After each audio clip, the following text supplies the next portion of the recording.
On May 6th of 1915, even before either of the two Fusos hit the water, Japan began its second pair of battleships to complement the four Kongo-class battle cruisers. These were the two ships of the 31,260-ton Issei class. Originally only slightly improved Fusos, their design evolved into much more capable ships, though visually similar. Main armament remained the same. Japan still didn't have the capacity to design large guns and their housings. Secondary armament was changed, though. The 6-inch shells of the Fusos and Kongos were a little too heavy for a good sustained rate of firing. They were, after all, about 100 pounds each and had to be hand-loaded. So, a lighter 5.5-inch gun was substituted. As trade-off, more guns were carried, and they had a better sustained rate of fire. These guns were the main armament of most light cruisers, so I'll cover its characteristics when I get to them. Though still of the incremental pattern, armor was improved. While still having the same number of coal-fired boilers, horsepower was slightly increased, giving them a slightly better speed. The main improvement, though, was in the rearrangement of the midship turrets. By having the forecastle deck only run to turret 3, it could superfire turret 4, which was a level lower on the main deck. This allowed the two turrets to be much closer together. This in turn simplified fire control of the two midship turrets and allowed a rearrangement of the machinery. Most importantly, it helped increase structural strength by having the turret holes closer together. In the 30s, both were heavily modernized. Coal burning gave way to higher pressure oil firing. More powerful turbines were substituted. The pagoda structure was adopted, spotter float planes were added, and the anti-aircraft armament was updated. The most common heavy anti-aircraft gun was the 5-inch 40 caliber Type 89. These were okay guns. Entering service in 1932, they were usually found in twin hydraulically operated 20 to 24 ton mounts. Maximum elevation was 90 degrees, and they could theoretically be loaded at any angle. Recoil was 17 3/4 inches, which also cocked the spring-loaded rammer. Training and elevation speeds were pretty good at 7 and 12 degrees per second respectively. Sustained rate of fire was a respectable, if not impressive, 8 rounds per minute. 250 rounds were usually carried. Maximum range was about 8 miles. With a muzzle velocity of 2,360 feet per second, maximum ceiling was about 30,000 feet. The rounds themselves were about 75.5 pounds with a 4-pound bursting charge and were one piece. Like most heavy anti-aircraft shells, the fuse could be set to detonate after a preset number of seconds in flight, hopefully allowing them to frag their target like a grenade. The only way they really came up short was in lacking radar-guided fire control like the US's Mark 38 that could adequately track and target the ever-faster aircraft they were used against. The most common medium anti-aircraft gun was the 25mm 60 caliber Type 96. Based on a French Hotchkiss design, it entered service in 1936, with production continuing throughout the war. Used by both the Navy and Army, it was found in single, double, and triple-barreled mounts. While the Japanese considered it a good medium anti-aircraft gun, in reality, it was totally inadequate in that role. Maximum range was just over 4 miles, which attacking aircraft like the SBD could cover in about, 3 seconds. Sustained rate of fire was about 110 rounds a minute due to the need to switch out the 15-round ammunition clips. With a muzzle velocity of 2,953 feet per second, maximum altitude was realistically just over 9,800 feet, meaning it was hard-pressed to even hit most dive bombers until they had already begun their dive. Training and elevation was usually manual, with some triples power operated. At best, training was about 18 degrees per second and elevation 12 degrees per second. This was inadequate to engage the ever-faster aircraft they were used against. The mounts also suffered from excessive vibration, which made it hard to keep a target locked. The sights were also inadequate against ever faster enemy aircraft. They also had a tendency to jam at high angles, like when shooting at dive bombers, which slowed their rate of fire even more. Most grievous, though, was their hitting power. Whereas the US's 40mm Bofors used a 4 3/4 pound shell, the 25mm was a mere 1.5 pounds. Again, this even as US planes got better armored and more ruggedly built. In effect, these were light anti-aircraft guns the Japanese billed as medium ones. The most common light anti-aircraft machine gun was the 13mm 76 caliber. Again, used based on a French Hotchkiss design and essentially a scaled-down version of the 25mm, it also entered service in 1936, and production continued right up to the end of the war, being used by both the Navy and Army. Like most light anti-aircraft guns, training and elevation was manual. Maximum range was about 3.5 miles, with a muzzle velocity of 2,641 feet per second. Maximum altitude was about 13,000 feet.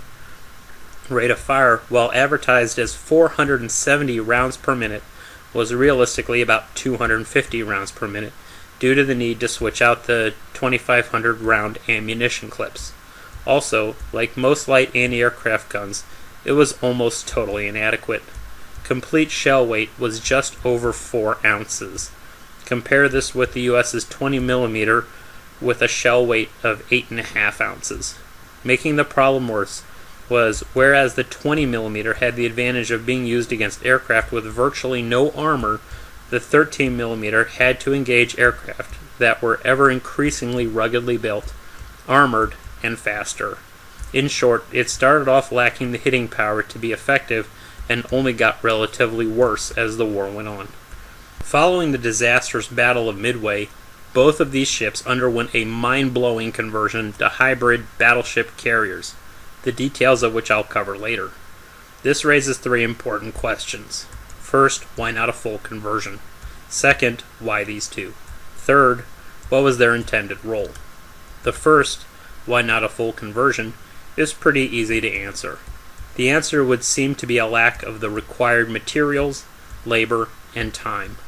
Converting them to full-deck carriers would have taken nearly as much material, labor, and time as building a new carrier from scratch, and because it would be a conversion, it wouldn't have been nearly as efficient. Consider the carrier Kasagi, which started construction about the same time they began conversion. She ended the war incomplete. It's a pretty tough call to imagine these two could have been fully converted before the end of the war. The second, why these two, hinges on the merits and demerits of these ships and their contemporaries. The 2 remaining Congos were ruled out due to their lack of armor, and converting them would have meant losing half their armament. This made them unacceptable in light of the intended role. The Fusos were ruled out because they were too slow to operate with the carriers and were structurally weak. The Issei class, on the other hand, was acceptable because their rear turrets had a relatively low elevation. Hyuga was missing one of them anyway. They were also structurally stronger, faster, and better protected. The Nagatos were ruled out because they were still considered acceptable ships for the battle fleet, and converting them would have meant losing half their armament. The third question, what was their intended role, is the crucial one. Unfortunately, it is also the hardest to answer, partly because it depends on who you ask and even when you ask them. Not helping was the wholesale destruction of wartime documents, either by air attack during the war or at the end of the war by the general staff, eager to dispose of anything that may be incriminating in the inevitable post-war reckoning.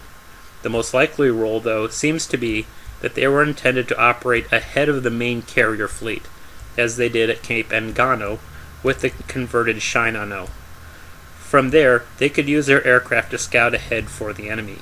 Once battle was joined, their forward position and heavy armor would allow them to absorb the incoming strikes before it reached the main carrier fleet. This in turn would allow the main carrier fleet to launch its attacks on the American carriers unmolested. After the trading of strikes, the forward deployed conversions could close in and use their remaining heavy guns to finish off any wounded American carriers. Again, This is only speculation, and others have put forth different roles, sometimes even changing their stories as the years went by. 超土級戦艦伊勢型の一番艦伊勢参ります Issei was started May 10th, 1915 and completed December 15th, 1917. あなたが提督いいけど。伊勢型戦艦2番艦ヒューガよ。一応覚えておいて。Hyuga was started May 6th, 1915 and completed April 30th, 1918. Main armament was 12 14-inch 45 caliber guns in 6 twin individually sleeved turrets, 2 forward, 2 midship facing aft, behind the rear funnel with turret 3 over turret 4. The final pair was at the stern. Secondary armament was 20 of the new 5.5-inch 50 caliber guns. 18 were built into casemates at the main deck level as part of the forecastle deck, 9 on each side. The foremost pair was just forward of the barrels of turret 1. The second pair was aside the overhang of turret 1. The third pair was aside the barbette of turret 2. The fourth pair was aside the overhang of turret 2. The fifth pair was aside the vertical pole of the forward tripod. The sixth pair was aside the forward funnel. The seventh and eighth pairs were aside the boats between the two funnels. The ninth pair was aside the rear funnel. The final pair were in open-backed shielded mounts 1 deck higher on the forecastle deck between the sixth and seventh pairs aside the forward funnel where the rear legs of the forward tripod met the deck. Finally, 6 submerged torpedo tubes, 3 on each side, were fitted. Propulsion was provided by 24 coal-burning boilers between turrets 2 and 3, venting to 2 funnels that provided steam to the 4 turbines between turrets 4 and 5. The forward turbine room housed the 2 that drove the outer shafts. The rear room housed the turbines that drove the inner shafts. These generated 45,000 horsepower to the 4 propellers for a speed of 23 knots. They had 1 rudder. Protection remained of the then standard incremental type. The main armored belt stretched from turret 1 to turret 6 and was 12 inches thick, just above and below the waterline, thinning to 4 inches as it neared the bottom and 3 inches near the ship's ends. Above the belt armor was the casemate or upper belt, protecting the casemated secondary guns, that was 6 inches thick. 12-inch bulkheads formed the ends of the armored box on either end of the belt. Barbette armor was 8 inches thick. Turret armor was 12 inches on the front, 8 inches on the sides, and 4.5 inches on the roof. Conning tower armor was 13 3/4 inches on the sides, 12 inches on the front, and 4 inches on the roof. Like other ships, the main armored deck wasn't the main deck, but rather the deck that ran perpendicular to where the armored and casemate belts met. This was 1 1/4 inches, thickening to 2 inches over the vitals and 3 inches over the steering gear, with 2 inches sloping downward at the sides to meet the lower edge of the main belt, effectively acting as a second main belt. The boilers were divided into 8 rooms. Finally, they were double-bottomed. Modifications were many, as was the case with most interwar battleships. In 1921, following World War I, main gun elevation was increased from 20 to 30 degrees, and 2 single open-mounted 3-inch anti-aircraft guns were added on each side, midship. In 1927, both were fitted with an experimental flying-off platform on turret 2. This didn't last long though, and it was removed the next year.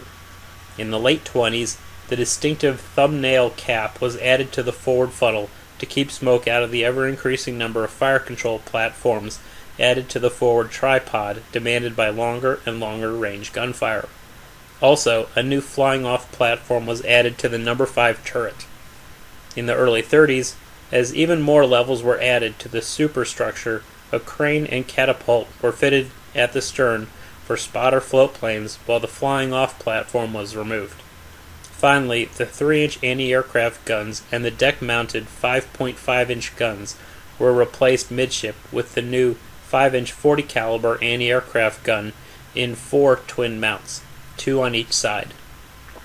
After walking out of the League of Nations and abandoning the treaties in the mid-30s, both began their rebuilds. Except for Turret 6, which couldn't be for technical reasons, main gun elevation was again increased to 43 degrees. The forwardmost casemated 5.5-inch secondaries on either side were removed and the casemates plated over. They were just too wet, while the others had their elevation increased to 30 degrees. Torpedo bulges were added at the expense of removing all of the torpedo tubes to give them a TDS and restore lost buoyancy. The stern was lengthened 25 feet to improve hydrodynamics. More armor was added to the armored deck, bringing it up to 2 1/4 inches, with 3 3/4 inches over the vitals. 4 new turbines capable of 80,000 horsepower replaced the old ones, almost doubling power. All 24 coal-burning boilers were replaced with 8 oil-fired ones, each in their own compartment, with a longitudinal bulkhead running down the middle. This allowed the forward funnel to be removed, which in turn allowed the superstructure to be built up to the distinctive pagoda tower. Speed increased marginally to 25 knots and displacement rose to 35,800 tons. On May 5th of 1942, while exercising, the left gun in Hyuga's Turret 5 breached. Only flooding the magazine saved the ship. Rather than repair the damage, the turret was removed and covered with a plate that had more medium anti-aircraft on it. Later that month, both were fitted with radar, which would be continually upgraded throughout the war. From late February to early October 1943, Issei, made in November 1943 in Hyuga's case, began conversion to a hybrid battleship carrier. Obviously, turrets 5 and 6, or turret 6 and the plate on turret 5 in Hyuga's case, were removed along with the barbettes. As weight compensation, 200 millimeters of concrete were added to the flight deck to keep them from turning down by the bow. Concrete was also added to the steering room in light of the loss of Hiei and Kirishima. The former magazine for Turret 5 was converted into weapons storage. The former magazine for Turret 6 was converted into fuel storage. All of their 5.5-inch case-mated guns were removed, which made room for the number of 5-inch 40-caliber anti-aircraft guns to be increased to 16, 4 twins midship on each side. Of course, the star attraction was the fitting of the 210-foot-long triangular flight deck at the stern, the forward corners of which had catapults for launching aircraft, though, unless float planes, they had to land somewhere else. Built into the deck was a system of rails for moving aircraft from the mushroom-shaped elevator at the stern to the catapult. Below the flight deck was a 120-foot-long by 18-foot high by 84-foot forward shrinking to 33-foot aft-wide hangar. Aircraft complement was projected to be 22 aircraft, but by the time the conversion was completed, neither the airplanes nor the pilots were available.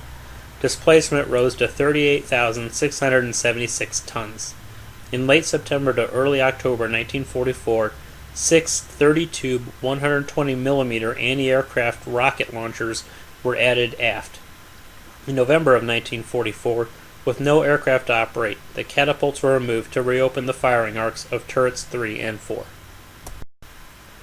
Both were stationed in Japan as part of the Hashirajima fleet when Japan attacked Pearl Harbor, being held in reserve for the Great Decisive Battle. While conducting gunnery training on May 5, 1942, Hyuga suffered the aforementioned turret explosion which nearly doomed the ship. From late May to mid-June 1942, they took part in the invasion of the Aleutians and then returned to Japan. The rest of 1942 and the first 3 quarters of 1943 were spent in Japan, guarding the pier, followed by their conversion. In mid-October of 1943, Issei loaded troops and supplies, then headed for Truk, returning in early November. Almost a year later, in mid-October of 1944, they sailed as part of the Northern Decoy Force during the Battle of Leyte Gulf. Despite numerous air attacks and several submarine attacks afterward, as they headed home, neither suffered any serious damage, and they arrived back in Japan at the end of the month. In mid-November, mounting lots of AA while bereft of aircraft, and with the merchant navy mauled by submarines and air attack, they were essentially recast as transports. Loading supplies in their hangars, They headed to the Philippines, but were diverted first to the Spratlys and ultimately to Singapore, arriving near the end of November.